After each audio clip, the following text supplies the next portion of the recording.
Hey, welcome to Bible Breeze, the channel for a breath of fresh air on the pages of your Bible.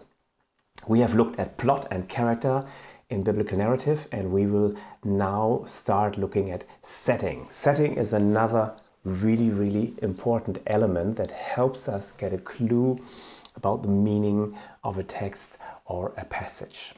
And again, let's think about something more contemporary. The setting is the stage from which an author positions the story.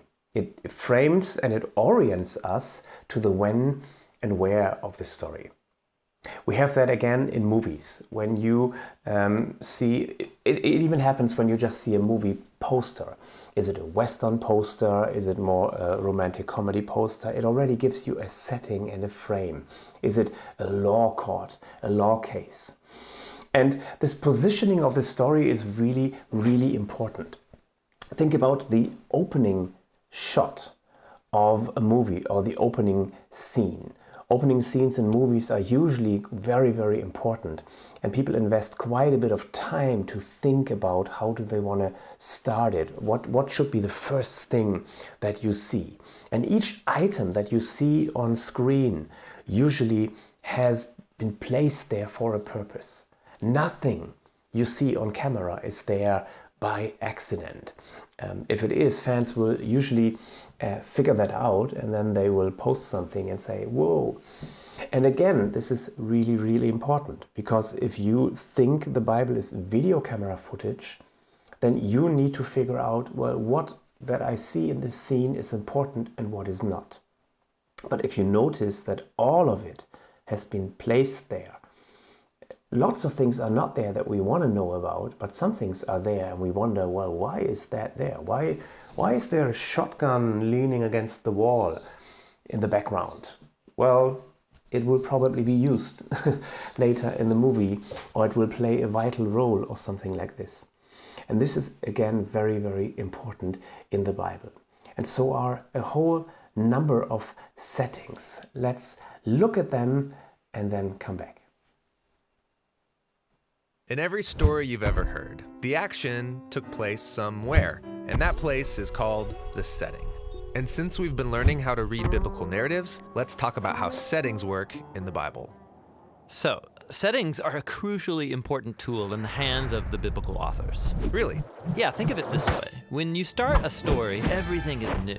The plot and the characters are a mystery until things unfold. Yeah, we have no idea what to expect. Except, authors can use the setting of a story to prepare you for what's coming. How so? Well, let's say a story begins in a courtroom. What do you think is going to happen? I expect a story about crime and justice. Yeah, or how about the setting of a dark, old, rundown house? Oh, something scary is about to happen. Exactly. So settings evoke memories and emotions because of other stories you know that happened in similar places. The authors know this, and they can use settings to generate expectations about what could happen in this story. And a good author will get creative with settings, and he'll mess with your expectations in order to make a point. This happens in the Bible? All over the place. For example, think about the setting Egypt in the Bible. Yeah, big Middle Eastern empire on the Nile. Sure. Now think about the first biblical story where someone ends up in Egypt. It's about Abraham. God calls him to journey by faith to a new land, and he promises to give him a huge family. So he sets out, but he arrives during a famine. Now, is he going to trust God and stay in the promised land? Or will he leave the land and go look for food on his own? Yeah, Abraham leaves and goes down to Egypt. And there, in Egypt, things go downhill fast. Abraham denies that Sarah is his wife to save his own neck, and then Pharaoh tries to marry her for himself. Okay, first impression of Egypt, not a great place to visit. But God then rescues them. He strikes Egypt with plagues, and so Pharaoh relents and sends Abraham away with loads of wealth. So, what do we learn about Egypt as a setting from this story? It's the place people end up because of stupid decisions, but it's also a place where God comes and rescues his people. Yep, and the next main story in Egypt follows the same pattern. Abraham's great-grandsons make a bunch of stupid choices, and they eventually lead them to Egypt because of another famine. Down in Egypt, uh-oh. So generations pass, and the family ends up as slaves in Egypt, and what do you think's gonna happen? God's gonna send some plagues and rescue his people. It's like he saw it coming. After the Israelites get back to the Promised Land, God tells them to never go back to Egypt for any reason. It's the place of trouble and oppression. So when future biblical characters go to Egypt, I'm supposed to cringe. Right. Like Solomon, at the peak of his wealth and power, he married the king of Egypt's daughter, and then he started sending Israelites there to import Egyptian stallions. And then, a generation later, that alliance goes bad. Egypt oppresses Israel all over again. So biblical settings carry with them all these memories of previous stories, which create expectation. Yeah, it's a brilliant literary device to infuse stories with meaning. Now, biblical authors, they're brilliant. They can build up your expectations, but also creatively mess with them. Like how? Egypt's a perfect example. In the Gospel of Matthew, when Jesus is born, his family flees to Egypt. Uh-oh, so this is a problem. You would think so, but pay attention. Instead of Egypt being the bad place, it's the place of safety. Because who are they fleeing from? King Herod, who is behaving exactly like Pharaoh did, but he rules Jerusalem, not Egypt. Matthew is messing with me to show how Jerusalem has become Egypt. Exactly. You can find these kinds of patterns in many different biblical settings. Babylon, Moab, the wilderness, Bethlehem, the list goes on. Which is a big list. And it gets bigger, because sometimes the setting isn't just a place on a map. It's a type of situation, but they work the same way that settings do. For example, when people move toward the east, expect trouble. Adam and Eve were banished to the east, and then Cain wanders to the east. People moved to the east to build Babylon. And all of these narratives are designed to point forward to when the Israelites as a people will be exiled to the east in Babylon. Ah, nice. Which leads to one more type of setting in biblical narrative, and that's time, or how long events take. Like, time periods of 40 are often associated with stories where people's faithfulness is tested. Noah in the boat for 40 days and 40 nights. Then he gets off and gets totally drunk. The Israelites got impatient during their 40 days of waiting for Moses on Mount Sinai, so they made the golden calf. Or after the Israelite spies investigate the land for 40 days, the people rebel, so they have to wander in the desert for 40 years. But then there's the story of Jesus, who was tested in the desert for 40 days, and he reverses the expectation. He overcomes the test. Exactly. Across the whole Bible, places, situations, and time periods become full of meaning by evoking memories and setting expectations. And the New Testament authors reuse all of these settings to show how Jesus is the one carrying our world from the garden, out of Egypt and the wilderness, and into the new creation.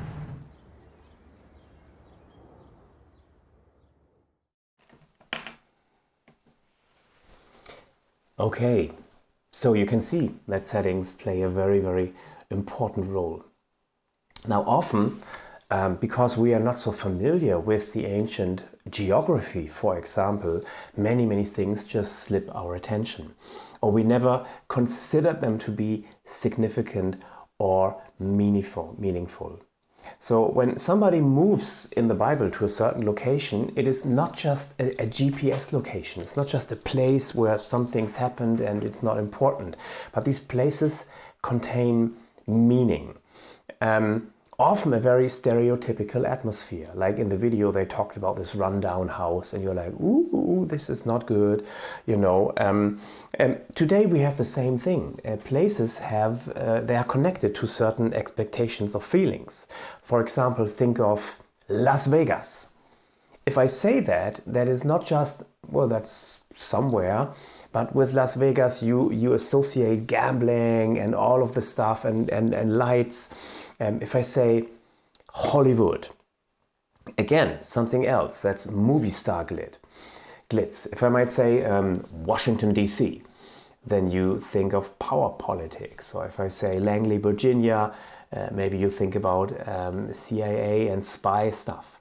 And this is exactly how it works also in the Bible. There are certain locations, there are certain times, there are dates, 9/11, I mean, right? If we say that, everybody is like, oh yes, you have immediately an idea and a feeling and an emotion and another situation that you compare things with. And this happens in the Bible. So when you read the story of Jacob sending Joseph to look after his brothers and go to Shechem, and you think about, well, Shechem, that is not even long ago, that was where Joseph's sister was raped, and then Simeon and Levi violently acted and killed all these guys and let their anger go free. We should notice this, and we should be aware that probably Joseph knew about that, and Jacob as well. And then we question, well, why does Jacob do such a stupid thing and send him? It's like, go to this rundown house where this tragedy happened. But because we don't remember these places and they have strange names and they sound weird, we miss out on a lot of settings and on a lot of setups that could either prepare us for what's going on or could give us new and interesting questions. And so are a number of these type scenes in the Bible. What happens when a man meets a woman at a well? Just think about that. It's funny how often that happens at wells. Moses and Zipporah, Jacob and Rachel, and so on. And then when you notice that, these settings, and then you come to the New Testament and you read about Jesus meeting a woman at a well, that changes everything. Or what happens when a character passes through a body of water? What kind of setting is water? Let's play it through quickly. No, we come to that actually in the next video. But everything starts with water, right? In the first pages, we don't start with nothing, we start with water, and then creation happens. When the waters are parted and separated above and below, and then the dry land appears. We have that again in the Noah story.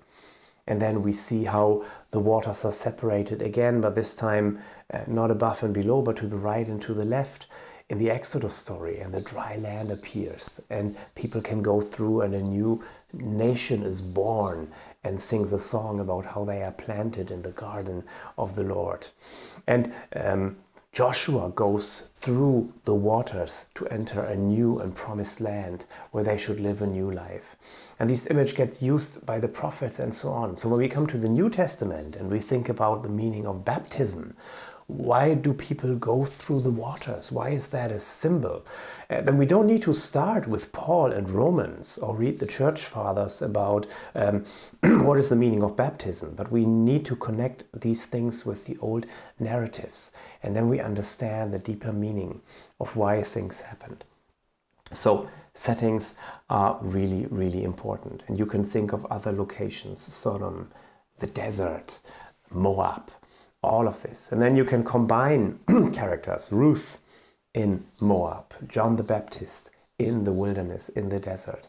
And all of this will add more meaning to reading the Bible. In the next video, we will actually have a look at how all these things are combined and the difference that this makes. So design patterns in biblical narrative. See you there.